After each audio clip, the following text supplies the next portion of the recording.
Good morning, everybody. Hello, hello. How is everyone this fine Tuesday? Hi, Shirley. Hi, Arlette. Oh, let's go ahead and fix this. I don't know why it keeps defaulting to that silly size of comment. So let's go ahead and see if we can. Oh, well, we're going to try again here. Arlette, you'll be the guinea pig. Come on. I want a bigger comment so people can see it. Okay, I think that worked. All right, guys. I hope you all are excited to see what we're going to do today. I have some fun stuff planned. For those of you that don't know me, my name's Charlene Madrid, and I am on the design team with Picket Fence Studios. I go live most Tuesdays at 12 o'clock Central here on the Picket Fence Studios YouTube channel.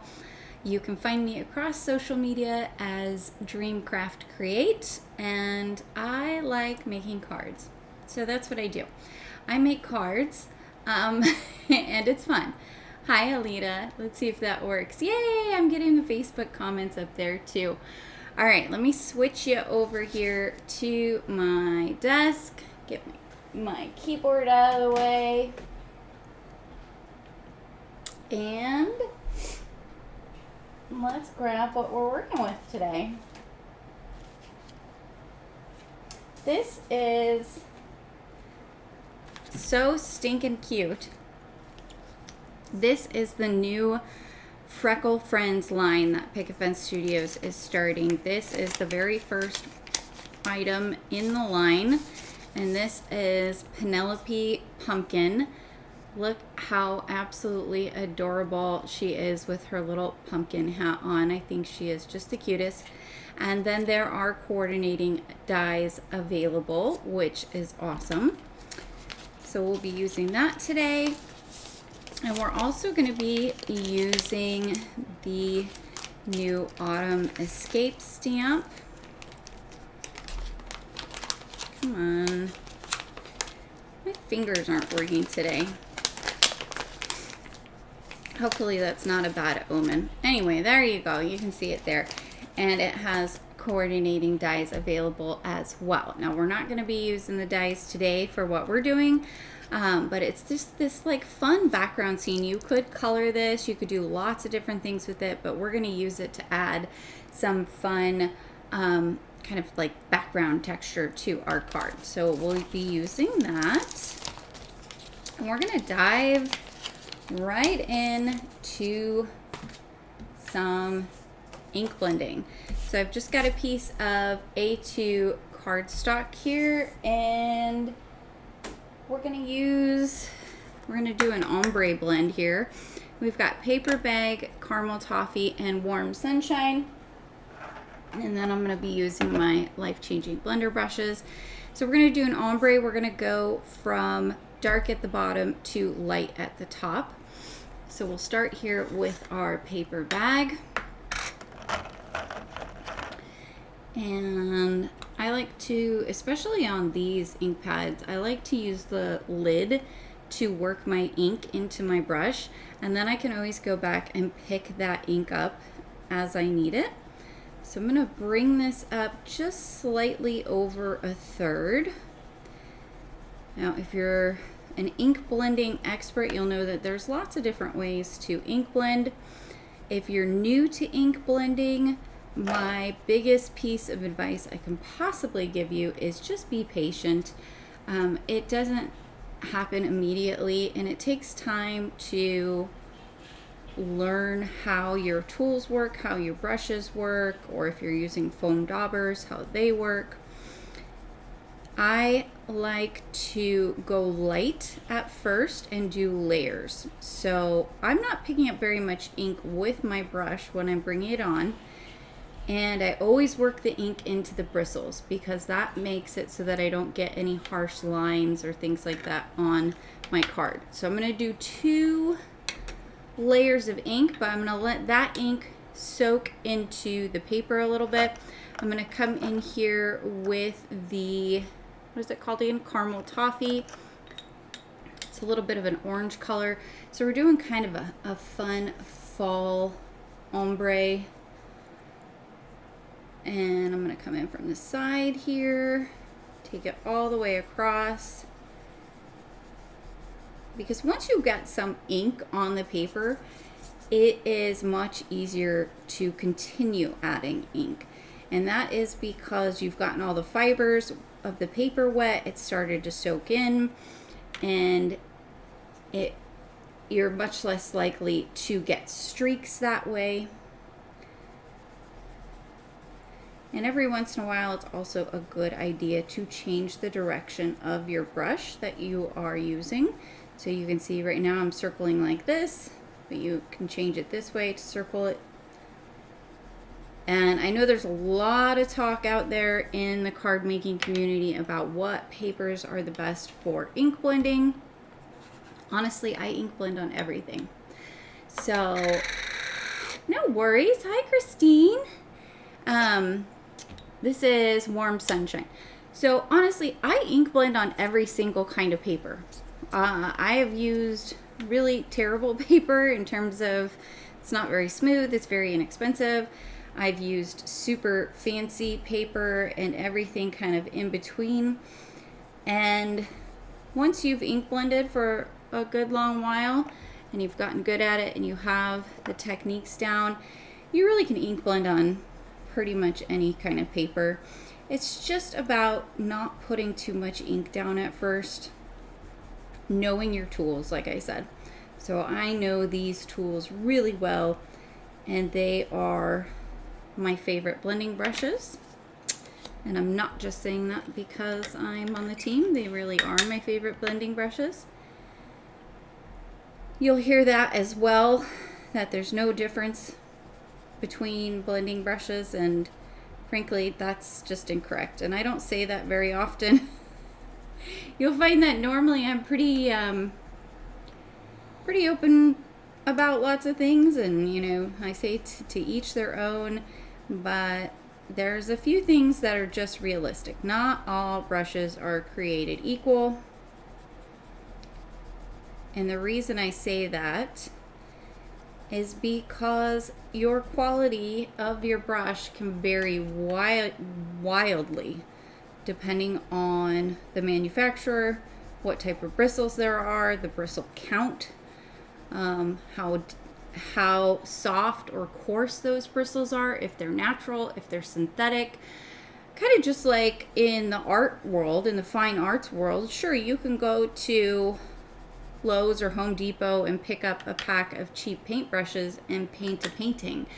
But your painting is going to probably come out a lot better, and it'll be a lot easier to do if you go to the fine art store and buy some actual quality brushes. So just keep that in mind. I think brushes matter quite a bit. All right, so we're doing our second layer here of ink. Now you can really see how that blend is happening. It looks so yummy. Nice fall look here. And as you get that ink onto your paper, it's much easier to just come direct to the paper.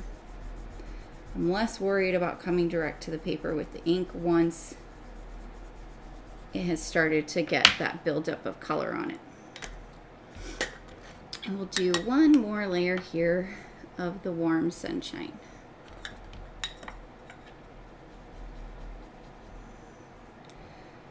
The other nice thing about putting your ink in the lid of your ink pads is that you can use that to do faux watercoloring. Just pick up a little bit. Now I am blending just slightly over into each of the colors. So you can see I kind of brought that caramel toffee up here, and I'm bringing the Warm Sunshine just below the line, so that way it blends into the other.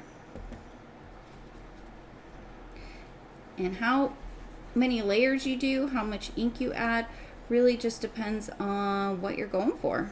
So if you want to have a very saturated dark color palette, then you probably want to add more. A couple of other things, if you are new to ink blending, I definitely recommend starting out with Distress Oxides. They're much easier to blend with.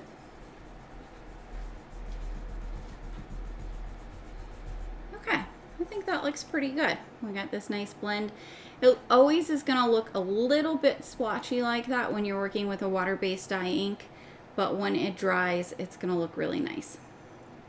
Let's set that aside. Oh, you know what? I'm just kidding. I'm going to come back in a little bit more with the orange here, just with what's left on my brush. I feel like it's not going up high enough. And I'm very particular. You guys should know that.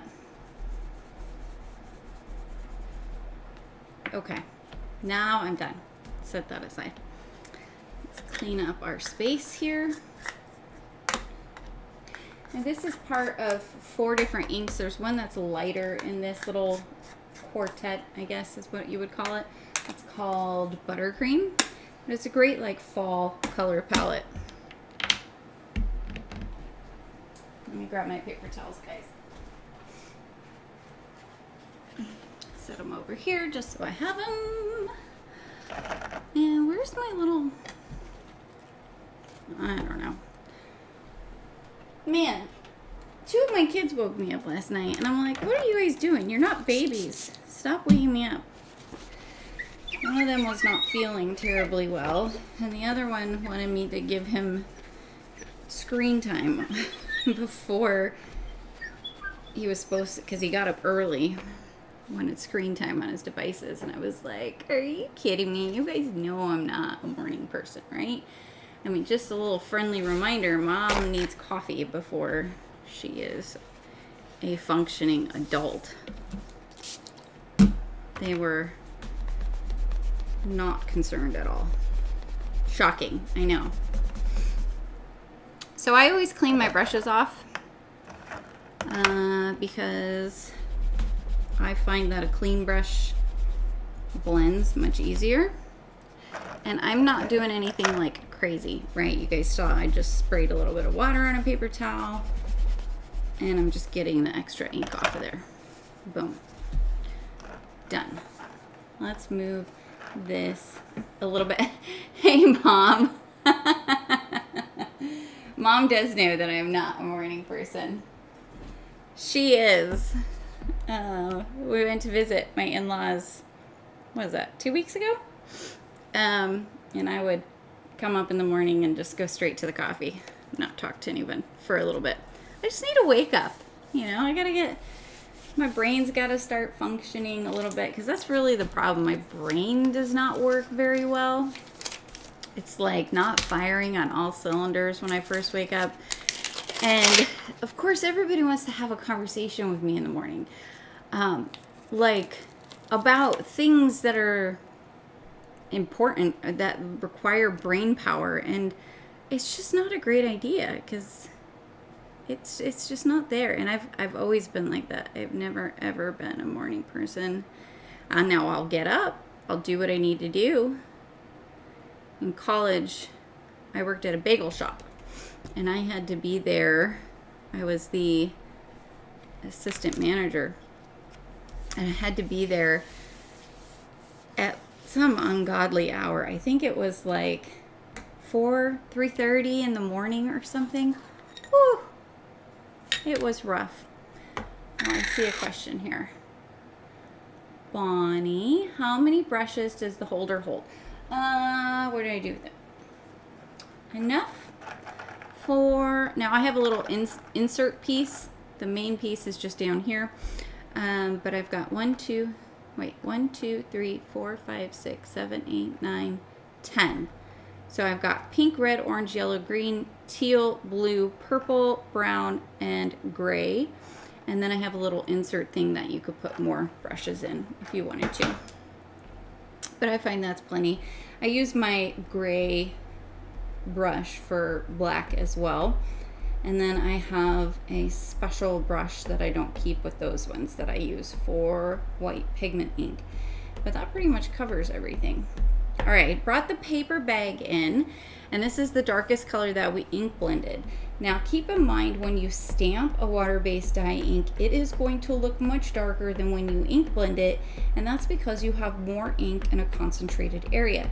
It's kind of like if you were to just ink blend in one spot over and over again, you're going to get a very different look than if you just do the light kind of blending I was doing. So I'm stamping this in that pretty paper bag color because it's just going to give us this beautiful kind of fall looking scene here.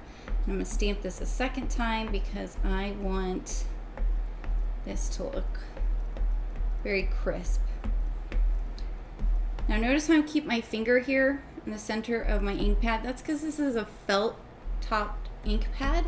Anytime you're working with felt ink pads, you do have to kind of press a little harder to get that ink to come out, but they stamp great. That's another one of those things you'll hear a lot of people talking about. Foam pads versus felt pads. I have all of them. I'm an ink addict, you guys. I have a wall of ink. And it's less about whether it's foam or felt and more about what's in the ink. If it has more glycol and things like that in it, which are going to help things to smooth out, that will impact the ink. But doesn't that look cool? Debating whether or not I want to do a third. No, I think 2 is good. Let's do 2. My nose, my allergies, you guys. I woke up, it's probably why this morning I was extra grouchy. I woke up and my nose keeps running from my allergies. I don't know what's going on. Okay. Where were we? Back to the show. What was it they used to have on the... We'll be right back. What was that from? I can't remember now. I think it was on some kids channel. You guys were like, what is she talking about? It's this crazy lady. Okay, we're gonna take this out. So we have created this beautiful background scene for our sweet little Penelope pumpkin to be going on a fall stroll out amongst the pumpkins. Move this out of the way. I'm going to set this aside now. Now, I talked all about paper. Now, despite everything that I just said, that you can ink blend on any kind of paper, it is easier to ink blend on smoother paper. And there's lots of different smooth papers out there. I know a lot of people like to use hammermill. I actually prefer my paper to have a little bit of tooth to it, and so I tend to use Neenah 80-pound Solar White. This that I used today was actually Scrapbook and Cards Today, their version of paper, and it's very smooth. For stamping, though, if you're going to be doing alcohol marker coloring, paper really does matter.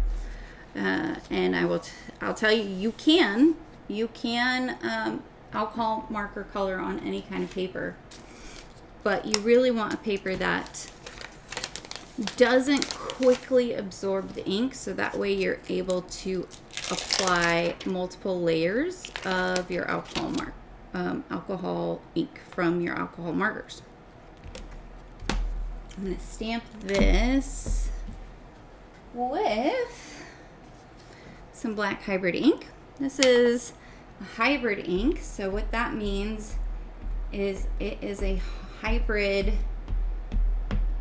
dye and pigment ink, and the way it's formulated is that once it is dry, it is safe for any kind of solvent based medium such as alcohol markers, colored pencils with Gamsol, anything like that. And it's also safe for watercoloring. Any kind of water-based product. So water-based markers. If you're going to do faux watercoloring with your dye inks, all those things. Pretty much anything that you want to do, this will work.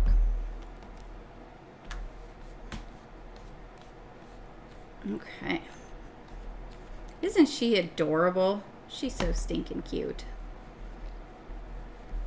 I'm so excited to see what's in the rest of this line because she is just the sweetest. And I'm wondering if it's going to be different. I don't know. I haven't seen it, so I don't have any spoilers to give you guys.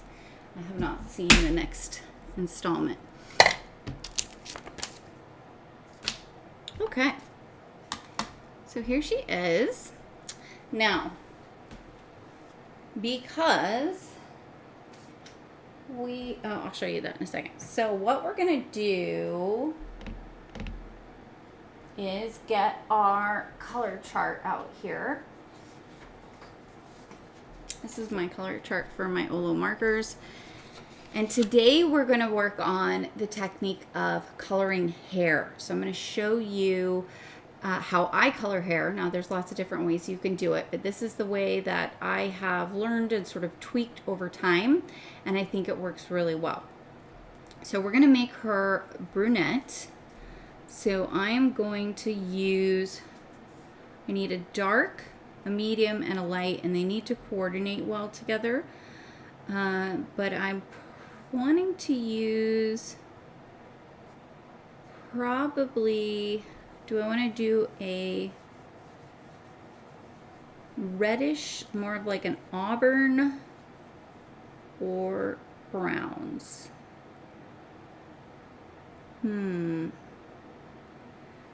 I kind of feel like maybe let's do more of an auburn style. So we're going to do OR 3.8, then 3.7, and then for my lightest, I'm actually going to switch over right here to O 4.1 because I want it to be a pretty big difference between my medium and my lightest. Because the lightest is going to give those highlights in the hair to make it look really pretty. So what did I say? OR 3.8 and 3.7, and then O 4.1, right? So this should have a little bit of a reddish undertone to it. Set our color chart aside. And before I do anything, I'm going to do a little practice. So when you are working with alcohol ink markers, it's always a good idea to have especially when you're newer to them and you're still trying to figure out like your color combos and how well they work. It's always a good idea to have an extra little piece of paper off to the side that you can scribble on, or to have enough space on your current piece of paper that you can put the colors down, see how they blend together, if they look nice. Shirley, did the chart come from Olo? It did. If you look on the Olo website, you can find this chart. This is good for the original colors as well as the add-on colors, and I've colored this in. So this, and I definitely recommend doing the coloring in because you're going to get a very different result. So let me show you my original. So this is the color chart that they had originally on the Olo website. Now this is not colored in. This is just as it was presented. I printed it out. But you can see the colors look very different, I feel like, when they are swatched. Not crazy different, but just look, for instance, here at this buttercup. Do you see how it looks more like, it looks darker versus when it's swatched out, it looks brighter. So I really like having it colored myself because it's going to give me a better representation of what the colors actually are, and that does come from the website. So what I'm going to do is I'm going to show you the technique for hair first, and at the same time we're going to make sure that this is actually the color combo we want to use. So at the base of any of the hair, you're going to put your darkest color, okay? And when you, I think I misspoke a little bit on that. In the shadow areas of any of your hair, you're going to put your darkest color. And then when you are coming along the strand of the hair, you're going to have dark, I'm going to use my own hair as an example. You're going to have dark stripes coming out, and then you'll have mid-tone stripes coming out. And then in the areas where this kind of hits the light, look, you guys can actually, this is a great example. You see how my hair is shiny where the light is hitting it right there at the bend? And as I move it, you can see that shine. That is what we're trying to accomplish when we are coloring. So you'll have where you're starting to color from, and you'll bring up small flicks of your darkest brown. And you can see, I'm going to zoom in for this since we're doing kind of a teachy thing today. Okay. So you can see how these sort of feather off at the end because I'm pushing down and going up using the tip of my marker. Okay. Next we'll bring in the 3.7. This is going to be our mid-tone. And we're going to go where we haven't been yet, and we're going to bring out some longer flicks. You see that? Okay. And then when we get to our lightest color, which in this case we're going to do the 04.1, we will go back and forth over the area that's in between. So you would have this same kind of pattern but coming from the opposite side, and you're going to go in between with your 4.1. Now this kind of looks like a hot mess right now, but in a smaller space, when you are putting it in the hair, it will look nice. I promise. So we're going to leave that there. We're going to come in, and this is where I'm going to surprise you guys. Ta-da! So I colored our lovely little gal here, and I did everything other than her hair because I knew we were going to spend a lot of time talking about the hair technique, and I wanted to focus on that, and I didn't want to rush through today's live. So we will color our little gal's hair now. So I'm going to start with our darkest color, which is the 3.8, and I am going to come along from any of these areas where, how do I explain it? If there's something on top of it, so like this is above, we want to put a line of dark color on. And I talked perhaps more eloquently about this before, but I'm going to come up through here over the top of her arm. And I'm going to put my coloring glasses on so I can see better. There we go. And I'm going to bring this all the way up here. Same thing around her face right there. Now this hair comes in front of her face, so we're not going to do anything in that part. But I am going to add some right here where her face is in front of this little area right here. I do recommend when you are working with hair to kind of work in chunks, so that way you can focus on one area. So I'm not going to focus on this side of her hair right now. I'm going to focus on the left hand side. And you see where this kind of bump is right here? Remember that shine, right? That's where we want our highlight to be, is right in here, the main highlight. And then you can see on her little wispy bang kind of here, the bump is up top. So that's where our little highlight is going to be. So we'll start with our darkest, and we are going to flick all the way up here like so, keeping in mind where the hair bump is and kind of going with the curvature, I guess, of the hair. So I brought in some shading just underneath our little pumpkin hat, and I'm gonna bring our little wispy hair down here. So you see how we have our dark wisps going up. Down here where it's kind of back tucked in here, I'm just gonna go all dark back there because it's shaded. So now we'll bring in our midtone again, the 3.7.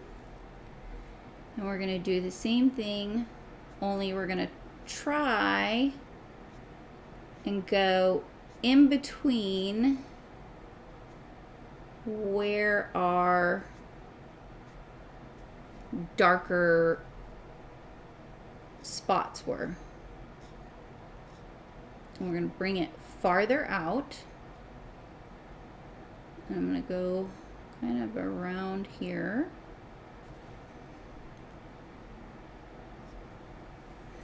And there. So now you see where it's nice and light in here, where our highlight is.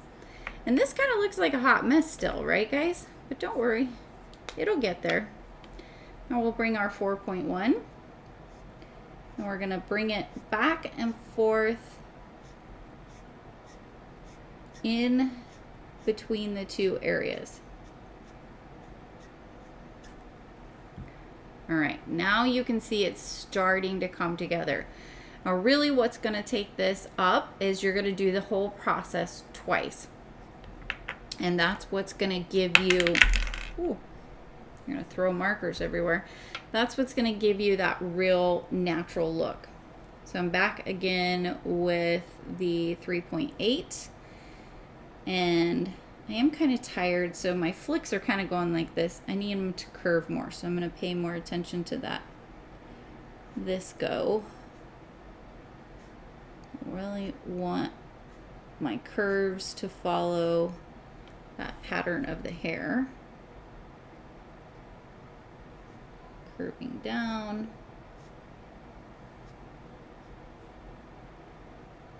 And I'm going to bring this dark right in there. Okay. I'm just going to leave the lids off right now, guys, because I'll get confused. I'll put the wrong lid on something. All right, same thing. We're going to bring our 3.7 back in again, which is the midtone. Bringing it up. And that same flicking motion.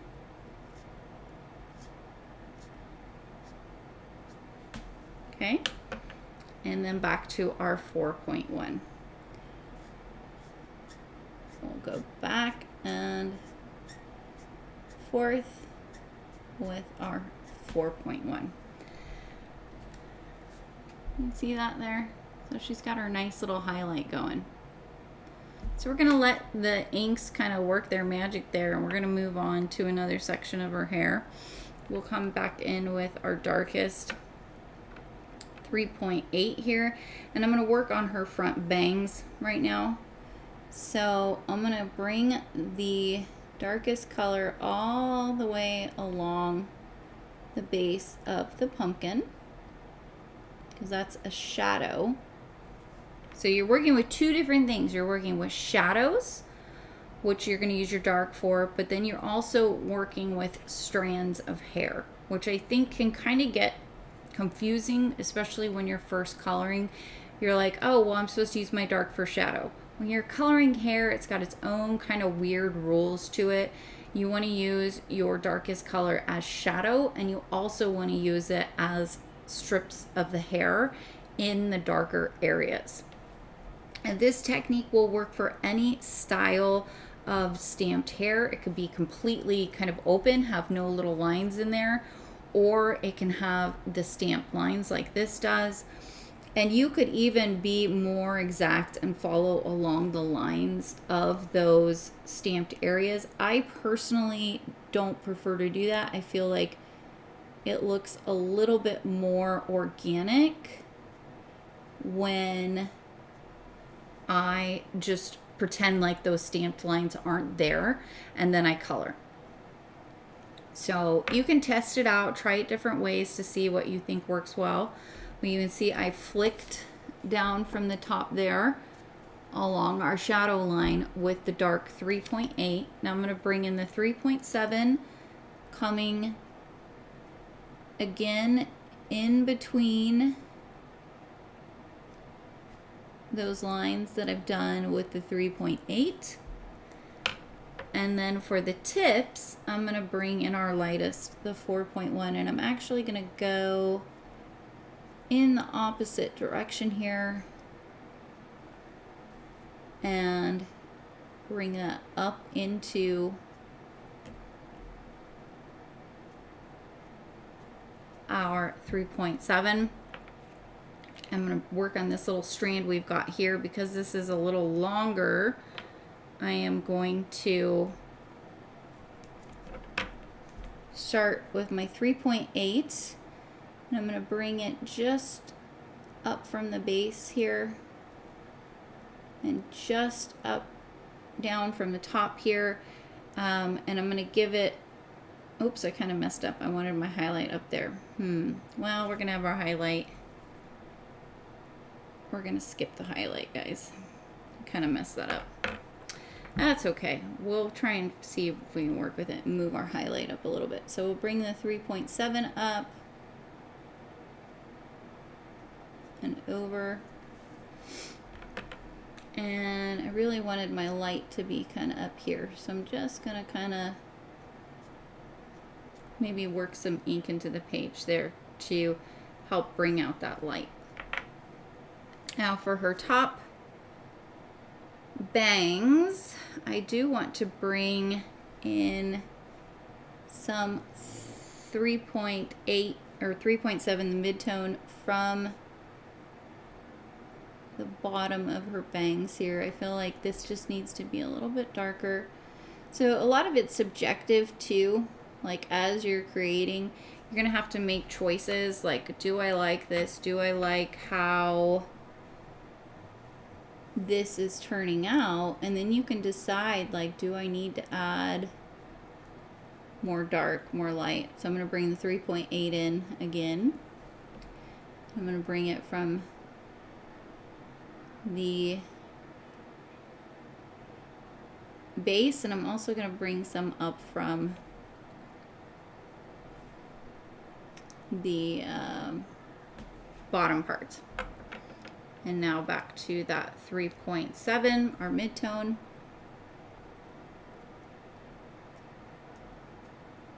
Pulling that out.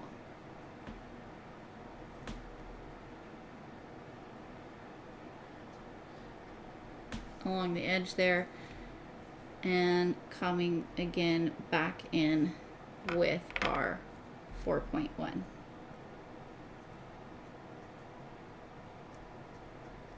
Okay, so that's gonna dry, but do you see how we got just a little bit of highlight there in with her bangs that are coming down, and they look really cute. I'm probably gonna add a third layer here on the hair, and this is why I said you want to give yourself a lot of time with the hair, because hair in particular I feel like can take kind of the longest. So I'm gonna bring again my dark, flicking up here and coming down here, and we're gonna do this little piece that's back behind there. Get our midtone again, our 3.7, right? Yeah. I'm going to bring this up even just a little.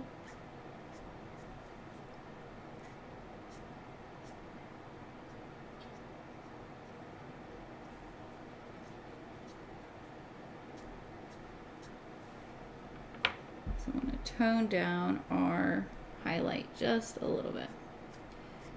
So we'll bring this back and forth now again. Okay. Now I feel like I'm happy with it. She's got just those little bits of highlights in there. Not much. I don't want her to have too crazy of a highlight in her hair. But you can see how we've created shape. It looks shaped by having that highlight in there. Hi, Connie. Hi, Karen. Hi, Neenah. But I haven't been paying any attention to the comments. Welcome, everybody. I'm going to bring this side now. We're going to work on. But first, I'm going to take a coffee break. I need some like fun music that plays when I do my coffee break, where it's like that elevator music. Do do do do do do do do do. Only problem is I can't do the music at the same time that I'm actually drinking the coffee. So maybe I'll pre-record something. Okay, next. Oh, there is one little itty bitty spot here, which you guys probably can't even see on the camera, that is part of her hair back behind her little satchel that I colored earlier. So I just filled that in. Now we'll go to our other side.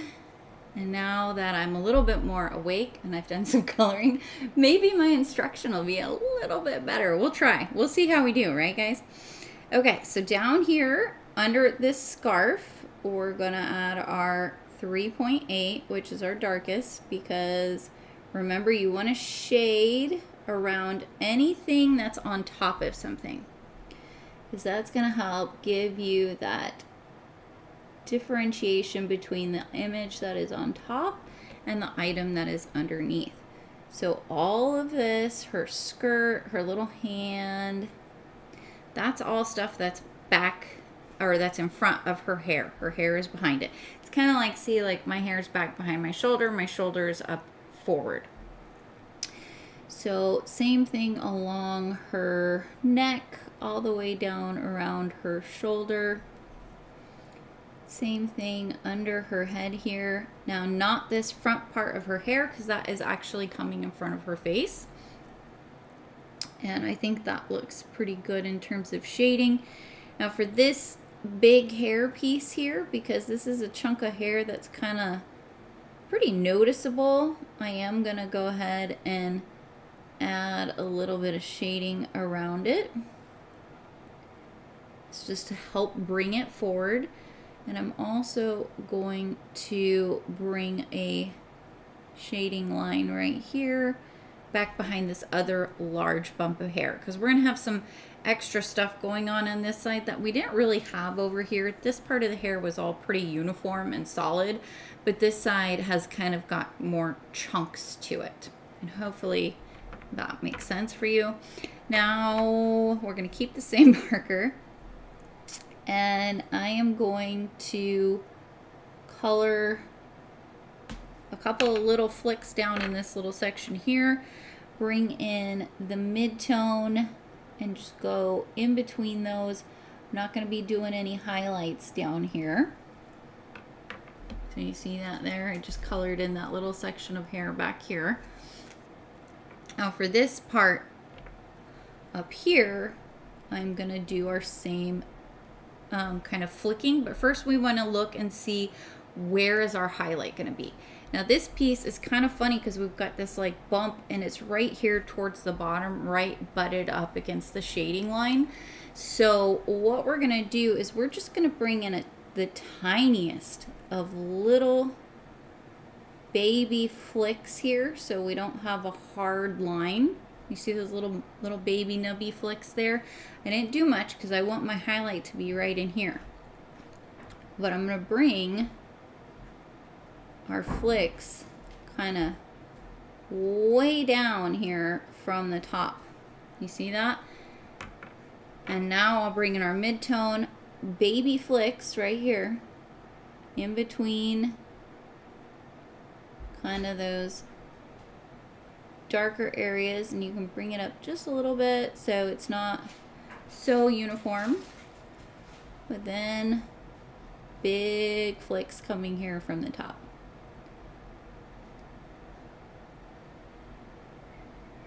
Okay, so we have our nice little highlight area here.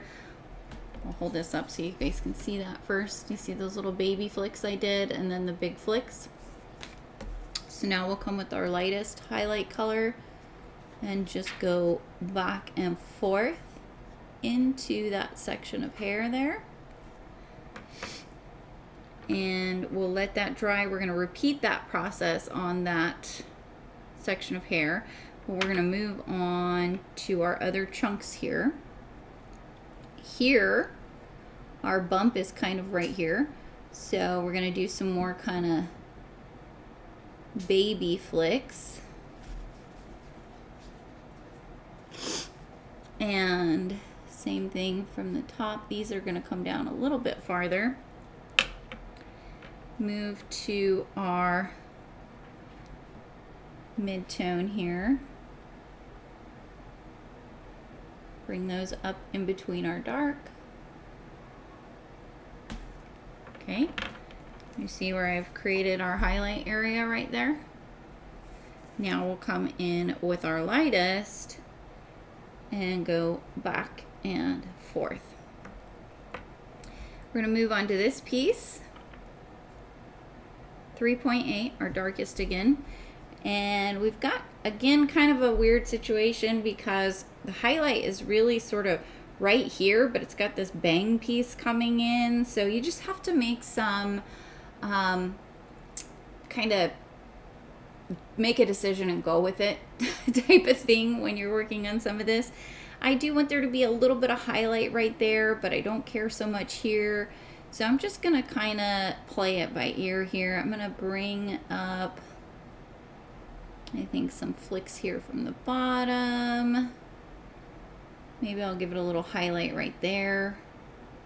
This is back behind there, so I'm just gonna color that all dark. I'm gonna bring maybe some flicks off of that little piece right there. Okay, so I brought up flicks from the bottom of the piece. I brought up or down a few flicks from behind this little bang piece because I'm gonna put some highlight right here and some highlight right here. I'll bring in my mid-tone, doing the same thing, bringing up those flicks. And you always, when you're working with your mid-tone, want to bring them up a little bit farther, because that is what helps create sort of the layering effect of the colors. I don't know why I make big like this. Why does this mean layering, you guys? I don't know. That means layering to me. All right, I'll bring my lightest color and we're gonna go back and forth. All right. So this is just round one, right? I mean, you can see now we've got our highlight here, our highlight here, our highlight here.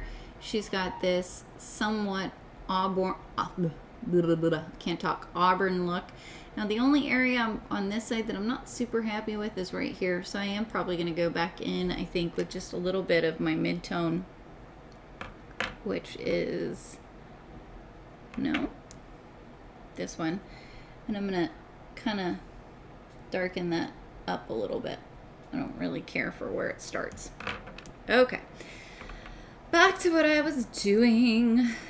We are going to repeat this whole process. Only this time I'm gonna go a little bit faster, and I'm probably gonna kind of do everything all at once since you guys have now sort of seen everything. I'm going to go along here with the dark. Again, if you are first starting out to coloring, I don't recommend trying to color everything all at once, but I'll give myself a pass since I've been doing this coloring for a while. Okay, we're gonna bring in our dark right here. And we'll bring in, maybe let's do our dark again up here. right there. And a second layer back in here because that's really going to be the darkest area.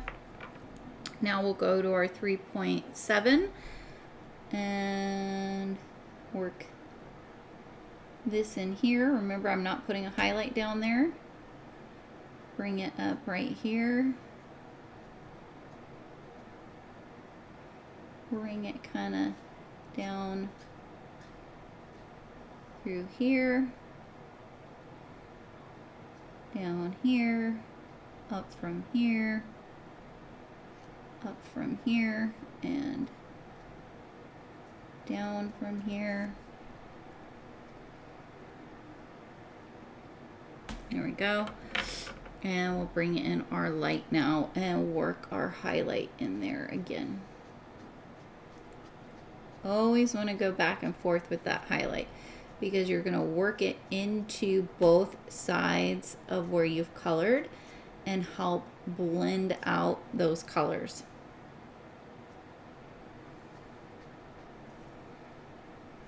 Let's see. All right, so there is our second round on there. I do feel like I need to bring in maybe just a little bit more of that mid to break up my highlight maybe a little bit down here so it's not such a strip. You can get kind of like a strip of highlight. You don't really want that. You want to bring a little bit of the color so that it has some variation and it's not all just the highlight. Now, I am notorious for going over things a million times, so I'm not going to. I'm going to stop there. But doesn't our little gal look sweet with her hair? Love her. She is so stinking cute. I know I've said that like 5 times, but I can't help it. I think she's adorable. So big difference, right? From this to this, guys. But this is really the basics of it. It's not really anything wild. You put a shading line, you know, and do your little short flicks here with your darkest color. You do want to try and vary them. You don't want them to be all the exact same. And then you come in with your mid, which is usually just a bit lighter than your dark. Okay. And just for this example, in case you guys ever want to refer back to it again from the other side, from where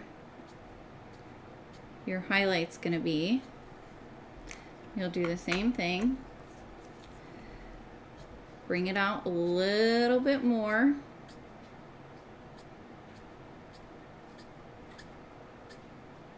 Going in between those. And then take your light back and forth through the center. Okay? And you'll want to do it twice. I'm not going to do it twice because we're going to finish up our card. But that is essentially what we did for her hair. This is just on a larger scale. So hopefully that is helpful. Ta-da! Now you know how to color hair. And it's just practice. Knowing where to put the highlights, where to put the shadows. Those things all come with practice. And like I said, I would probably even futz around with this some more and get it real, like, exact how I wanted it, but I'm not going to keep you guys here for that. Instead, we are going to die cut our little doll out here with a coordinating die so that we can put her on the front of our card. Now, another thing to keep in mind too with alcohol ink markers is that they will continue to blend as they dry, and it does actually take a while for them to dry. So sometimes if I'm not super happy with how something is turning out, I'll just leave it and walk away. I'll leave it for an hour, go do something else, work on another part of my card, whatever. And then I'll come back and I'll look at it and be like, oh, that blended out really well. Or I'll look at it and go, oof, okay, I just need to do something different here. It happens. It happens to all of us, you guys. I am not one to say I always get it right the first time. And that is why swatching out your colors that you're going to be working with to make sure that they work is a great idea. I don't always show you guys that process, and that's because I've done a lot of alcohol marker coloring, so I already kind of know which of the colors in my collection are going to go well together. But when I was starting out, man, I was swatching, trying inks together, checking it all out so I could get a good sense of what worked well. So let's cut her out. And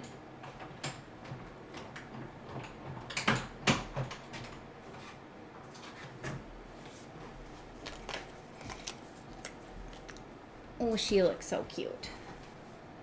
She's gonna go right in front of our little fall scene that we have created. She's walking right out of it. Doesn't she look sweet? And then we are going to use the sentiment here that says hello pumpkin.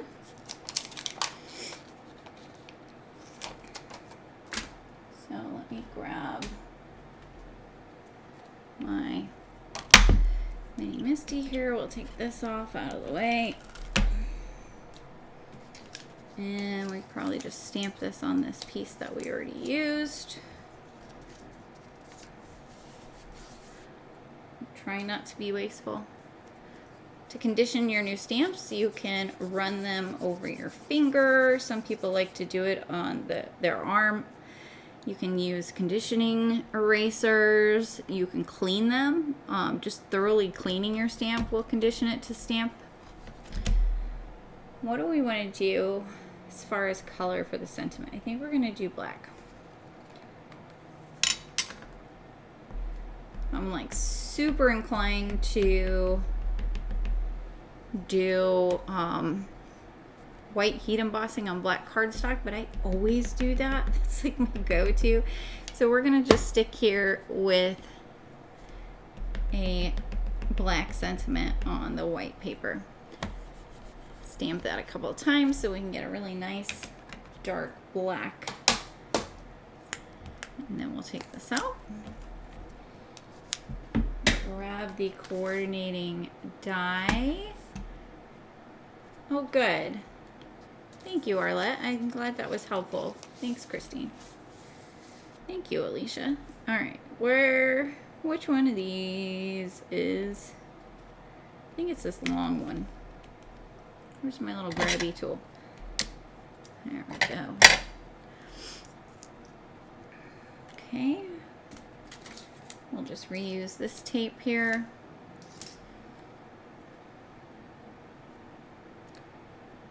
And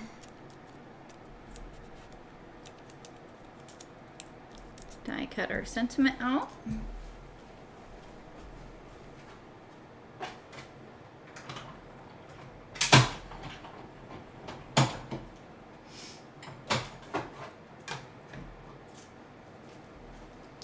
When all said and done, if you want, you can also go back and add white gel pen details to your colored images if you want to. I'm not sure if I'm going to with her. I might actually bring in some white colored pencil I did earlier when I colored the rest of her, just to lightly go over the highlights. A white colored pencil works really, really well. I think I talked about that last time. Where are we at on time? We're okay, because I'm not going to fully finish everything off. But there's the little sentiment. But I do want to show you then. Let me grab my white colored pencil.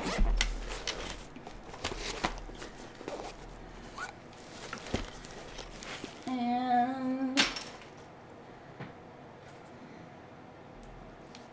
so I'm just gonna very, very carefully and lightly, first I want to make sure I don't have anything on there. I'm just going to very lightly kind of bring in a little bit of building and softening that highlight a little bit. Now you also could do this with colors of colored pencil. And I always like to kind of like rub the top after I've done it. But that'll brighten those up a little bit if you want to. You could, it's, you know, it's totally not necessary. I don't think you have to do that. Just keep in mind, once you add colored pencil, you can't go back over that area anymore with alcohol marker because it is wax, right? So you're not going to be able to apply any alcohol marker over areas that you've already used your white colored pencil. So absolutely save that until the very end. Okay, Christine, thank you. Double check in case you get picked, okay? Because I'm going to pick someone from the comments here to send this card off to. But I'm going to leave it here, really, because there's not that much more I'm going to be doing in this card. I'm just going to pop up our cute little gal and the sentiment. But you can see all of that beautiful coloring we did on her hair, the cute background that we created. Very, very sweet. If you guys are interested in any of the supplies I used, definitely check out the description or the supply list link that's in the comments. Those are affiliate links, so I do earn a small commission if you purchase anything, which of course I absolutely appreciate. Oh, Connie, I'll take that compliment. Thank you so much. She's cute. All right, so I'm going to pick someone from the comments. I'm going to give you just another moment to leave a comment if you want to. And I'm going to mail this off to you. You just have to email me your address, and I will send it to you in the mail, and you'll get this cute little Penelope pumpkin card in the mail. So are we ready?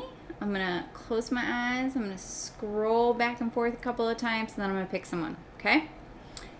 1, 2, 3, 4, 5, 6, 7, 8, 9, 10.